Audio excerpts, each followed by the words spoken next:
Today I am sad. I am full of regret. Oh.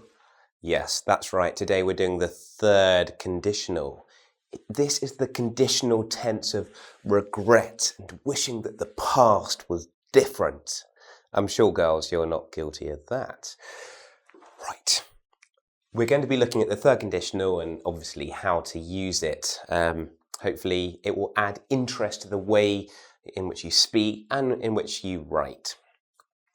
Firstly, I'd like you to think of an event that you feel bad about. Okay, so thinking back in your mind to something that you did that wasn't very good. Okay, so it was something in the past that has started and it's finished. Okay, like yesterday I kissed a parrot and I was very sick. Okay, so it's something I regret and I feel really bad about it. And things would have been different if I hadn't kissed this parrot. How would things have been different? Well, I wouldn't have been sick. Okay, so this is how we use the third conditional. If I hadn't, okay, had not, this is the past perfect here, had, if I had not kissed a parrot, I would not have been ill. Okay? The thing is, we can't change the past, but we're looking back at the past here and going, if I hadn't done that, things would have been a little bit different. That is the purpose of this tense, okay? So, what is the magic formula for this tense? Well, we use if plus past perfect. Okay, so that's basically it's like the had plus ed is probably an easy way of thinking it.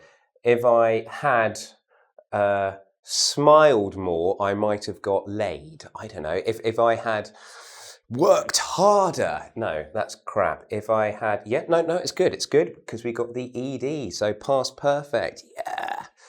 If plus past perfect plus could or would or should have, and then past participle. So if it's a regular verb, obviously looking at your ed. If it's not, then check your irregular verb forms. Okay?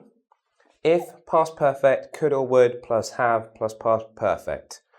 Okay, so if past perfect had kissed, could or would, well, I've got my would here, and then have, and then past participle, obviously the verb be is irregular.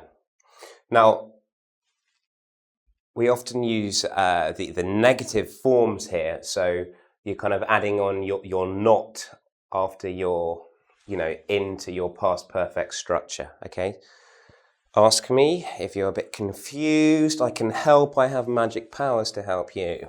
So another way of putting this, another way of, you've got your two phrases, yeah?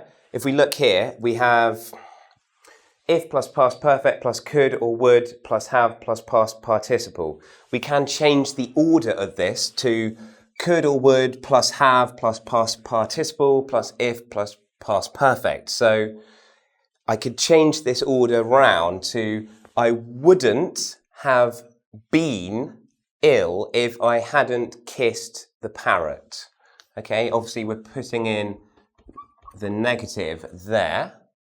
Okay, so just a slightly different way of playing it. I'm going to give you lots of opportunity to practice this by doing the quiz later. But just a couple of examples using this first form. I don't know if any of you have been listening to English nursery rhymes, the little songs we listen to when we're kids here, but I'm referring to these here. If Mary had a little lamb, we would have had a farm. Okay, so if, and then we have our past perfect, had, and then we would have had ... Okay? If this had happened, we would have ... But she didn't have a little lamb, so there was no farm. Okay? Remember, we can't change the past. We're just looking back and asking for it to be a little bit different. If Humpty Dumpty hadn't had a fall, I wouldn't have spent the day picking him up. Okay, so this one I'm using the negative here. If Humpty Dumpty had, so past perfect, a fall, I wouldn't have spent. Okay, there's my past participle of to spend the day picking him up. Right, complicated little language lesson there. I want you to make sure you've got it right. I want you to go right now to engVid.com and check out the quiz. I'm going to be putting explanations on there for any mistakes you do make. So it's a very good way of checking your knowledge on this third conditional. Hope that that's been of some use to you. Remember, it's the language of kind of regret. Subscribe to my YouTube channels if you fancy it, and do remember to check me out on Exquisite English. Well done, good concentration. See you next time.